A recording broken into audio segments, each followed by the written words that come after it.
Bismillah. Assalamualaikum warahmatullahi wabarakatuh. Teman-teman, anak-anakku sekalian, siswa-siswi SMK Negeri 2 Tasikmalaya, khususnya program keahlian broadcasting dan perfilman.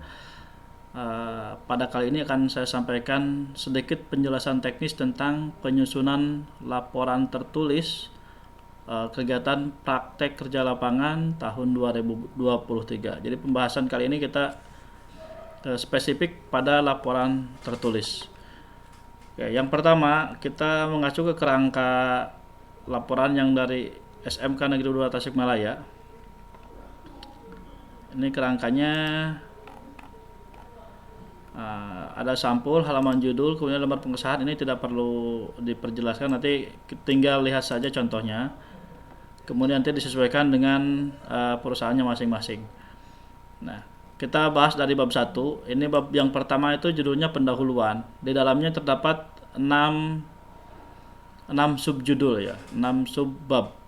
Yang pertama latar belakang PKL, itu sudah ada sebenarnya di buku jurnal, tinggal memindahkan saja. Latar belakang PKL, tujuan, kemudian manfaat. Nah, tujuan pembuatan laporan mungkin yang belum ada. Nanti kita bisa diskusikan, kamu laporan ini sebenarnya untuk apa sih gitu. Tujuannya misalkan satu, untuk menyampaikan hasil kerja selama praktek gitu, apa saja. Yang kedua, untuk apa lagi dan seterusnya. Jadi silakan diuraikan masing-masing perusahaan, dipikirkan sendirilah gitu. Kemudian waktu dan tempat pelaksanaan PKL itu disesuaikan dengan waktu dan tempat di mana kalian melaksanakan PKL. Kemudian sistematika penyusunan laporan nanti ada contohnya. Jadi laporan ini disusun. Waalaikumsalam.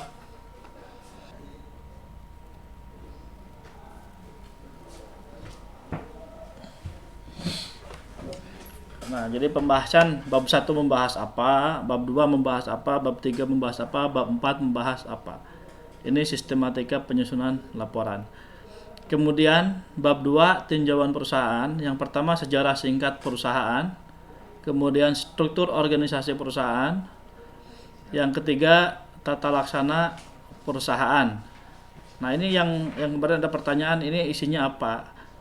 Ini sebenarnya bisa diganti. Bab 2 itu tidak harus sesuai persis dengan yang diformatkan oleh sekolah. Bisa diganti dengan apa yang ingin disampaikan oleh perusahaan. Misalnya daftar acara atau program yang ditayangkan di perusahaan, atau daftar pekerjaan yang ada di perusahaan. Misalnya di fotografi itu ada wedding, ada pre-wed dan segala macamnya. Jadi dijelaskan tentang produk-produk yang ada di perusahaan tersebut.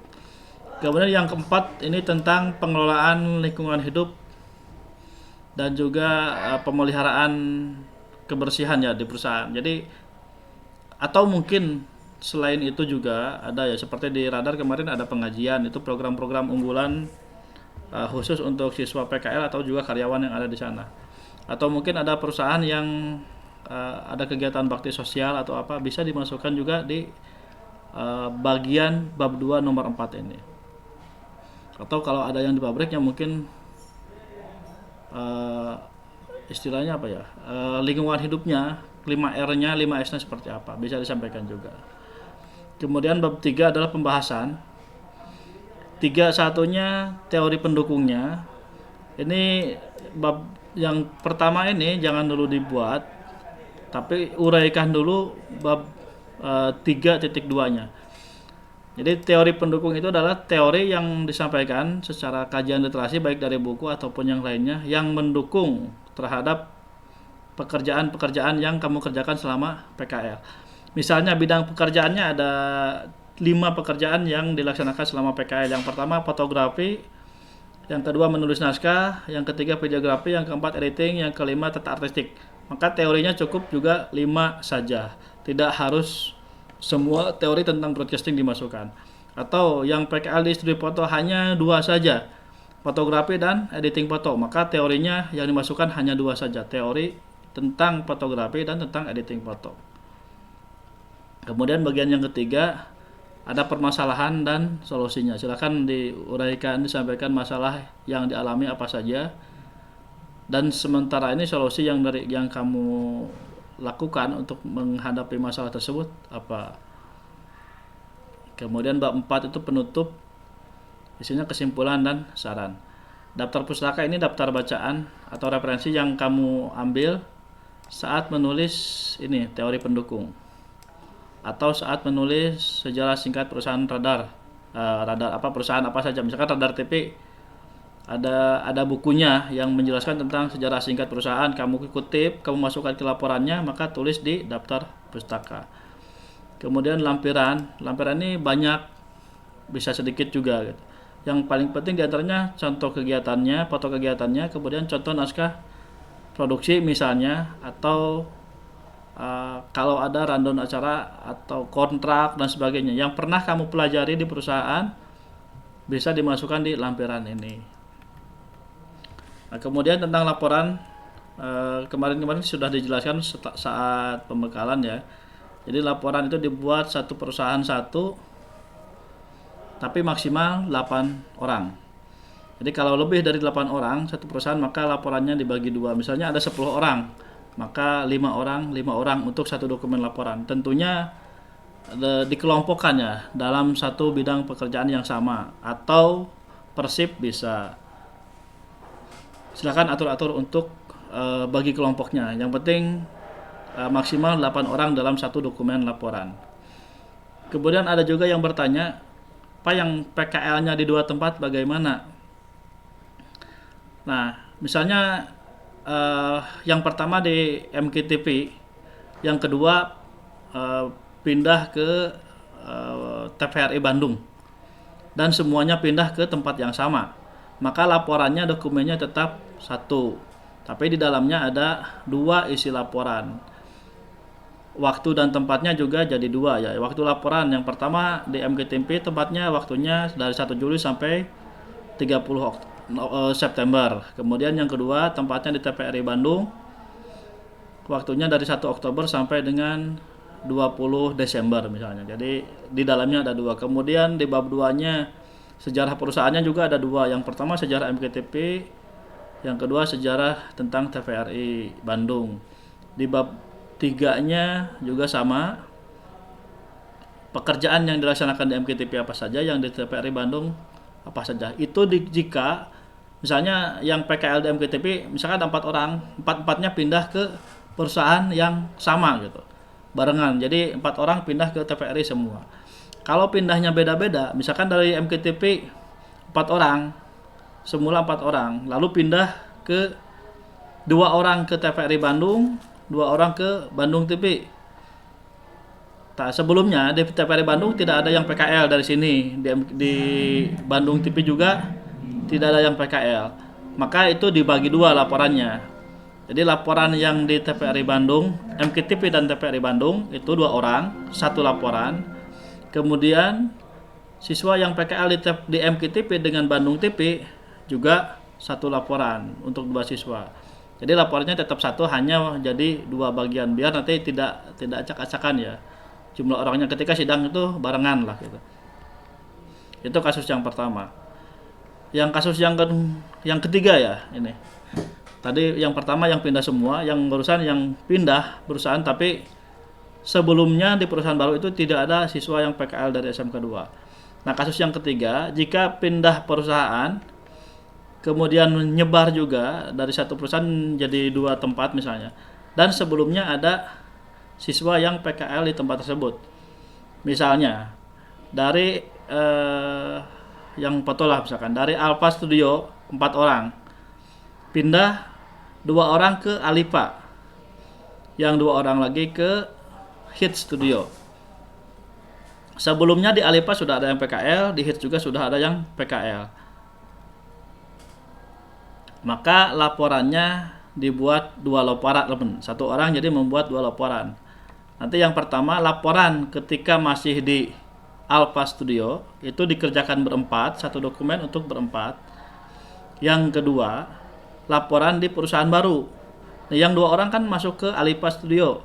Sebelumnya ada 3 orang misalnya, tambah 2 orang, jadi bikin laporannya saat digabungkan. Jadi di Alipa laporannya ada 1, digabungkan antara siswa yang PKL-nya 6 bulan dan siswa yang PKL-nya 3 bulan tambahan. Begitupun yang di HITS sama seperti itu. Itu tentang teknis dokumen laporan dan pembagiannya ya.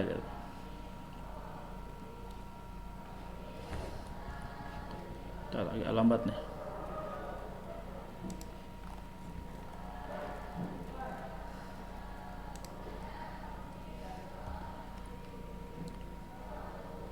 Nah, selanjutnya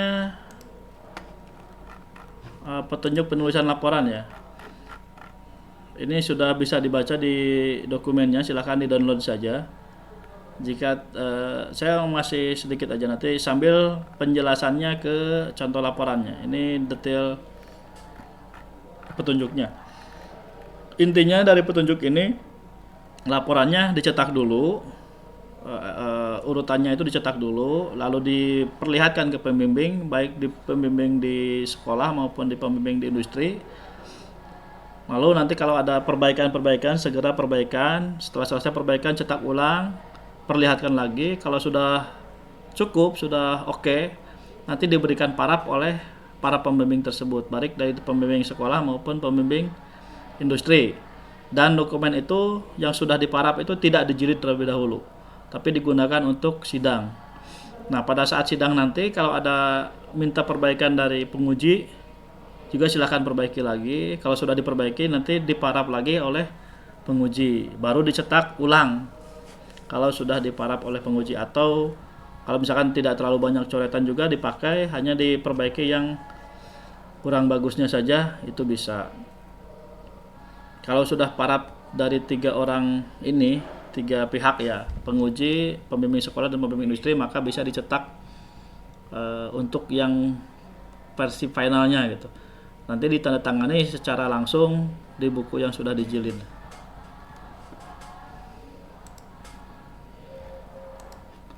Kemudian ini contoh laporannya seperti ini ya. Yang pertama jilidnya. Jilid itu ada judulnya, ini ukurannya hurufnya Times New Roman. Untuk bagian judul paling atas ini ukurannya 14 poin di bold. Kemudian ada laporan praktek kerja lapangan, seperti yang ini nih. Nah, ini laporan praktik kerja lapangan PKL di perusahaannya apa, nama perusahaannya, kemudian di bawahnya nama udaranya. Misalnya ini PT Manajemen Kolbu Televisi, disingkat MKTP. Untuk blok ini jenis hurufnya Times New Roman, 14 poin di bold. Kemudian ini disusun oleh siapa saja, nama siswa dan nomor induk. 14, yang sisanya ini yang bawahnya ini 12 di bold juga. Nama siswa itu diurut berdasarkan NIS-nya gitu. Jadi kalau ada BC1, BC2 dicampur, pasti BC1 di atas karena NIS-nya lebih kecil. Kemudian logo ini juga jangan terlalu besar lah, maksimal 3,5 cm lebarnya. Jadi proporsional dengan halamannya, itu bisa dilihat mantes lah gitu. Kemudian bawahnya ini juga 14 poin. Nah, yang kedua ini sama dengan jilid pertama nanti. Nah, yang keduanya biasanya dihitam putihkan. Ini namanya halaman judul. Lalu yang bagian ketiganya adalah pengesahan. Ini laporan praktik kerja lapangan di perusahaan apa, disetujui oleh pembimbing industri, pembimbing sekolah, kemudian diketahui oleh minimal kaprok dengan manajernya. Sepertinya manajer sudah pada mau menandatangan ini. Jadi yang persiapan yang di Bandung nanti balik lagi untuk menandatangankan laporan. Atau nanti kalau misalkan terlalu jauh, ongkosnya mahal, nanti bisa komunikasi dengan pembimbing sekolah apakah perlu ditandatangani oleh perusahaan secara lengkap atau cukup pembimbing saja. Ini untuk pengujian ya. Jadi halamannya sama, hanya diganti penguji 1 atau penguji 2. Kemudian halaman selanjutnya kata pengantar. Nah, ini penjelasan mengenai halamannya. Untuk bagian awal ini dari halaman judul sampai dengan daftar isi sebelum masuk bab 1 itu menggunakan halaman Romawi kecil. Jadi dihitung dari halaman satunya ini kan jilidnya ya. Jilid tidak dihitung. Nah, ini halaman judul. Itu halaman 1. Inilah pengesahannya halaman 2. ini halaman 3. Nah, kata pengantar ini halaman 4. Jadi langsung ditulis halaman 4. Di pengesahan dan sebelumnya itu tidak ditulis nomor halamannya, dikosongkan saja. Jadi ditulis dari mulai halaman pengantar langsung halaman 4. Ini masih halaman 4, lalu daftar isi nanti halaman 5.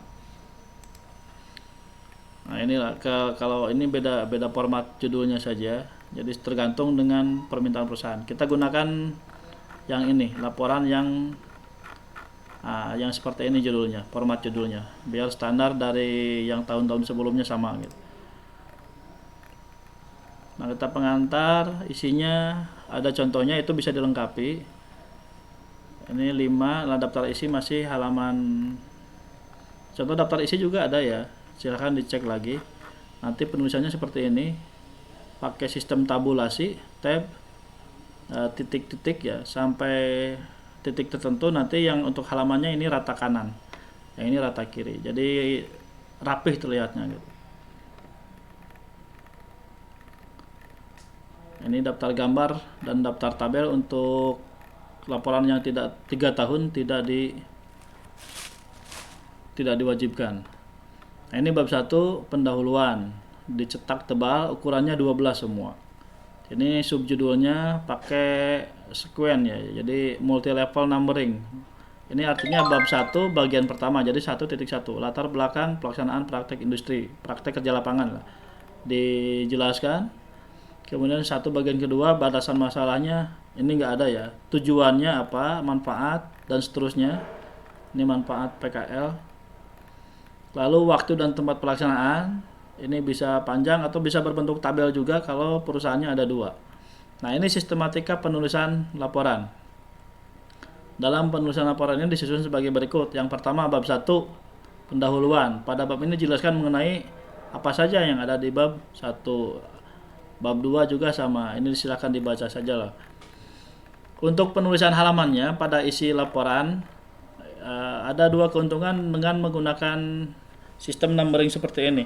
Jadi ini bab 1, nanti halamannya disimpan di bawah 1 strip 1, artinya bab 1 halaman pertama. Untuk halaman keduanya disimpan di pojok kanan atas, 1.2, 1.3, 1 strip 3 ya, 1 strip 4. Nah, selesai bab 1, maka bab 2 nya ganti lagi halamannya. Ini 2 strip 1, nanti halaman keduanya 2 strip 2. Ini keuntungannya agar tidak terlalu boros saat banyak revisi gitu ya. Di samping juga untuk memudahkan bahwa bab ini, halaman ini adalah bagian dari bab kedua dan seterusnya. Jadi misalkan kamu ada revisi di bab 1, maka halaman 2 ini tidak akan berubah gitu, nambah halaman dan sebagainya. Kalau sementara ini misalnya di bab 1 ada 4 halaman, maka bab 2-nya halaman 5 dan seterusnya. Ketika di bab 1 nambah halaman jadi 6 halaman, maka bab seterusnya harus dicetak ulang karena nomor halamannya juga berbeda. Kalau sistemnya sekuen seperti ini per bab, maka tidak akan mengganggu bab-bab lainnya. Silakan ikuti saja caranya. Kemudian apa nih? Nah, untuk keterangan gambar ya. Keterangan gambar ini ukurannya 10. Kalau yang lain tadi 12, keterangan gambarnya 10. Dan gambarnya ini jangan terlalu besar. Seperti ini ya, kecil aja cukup gitu. Asal terlihat. Yang seperti ini juga gambar. Ini gambar juga, ini gambar juga.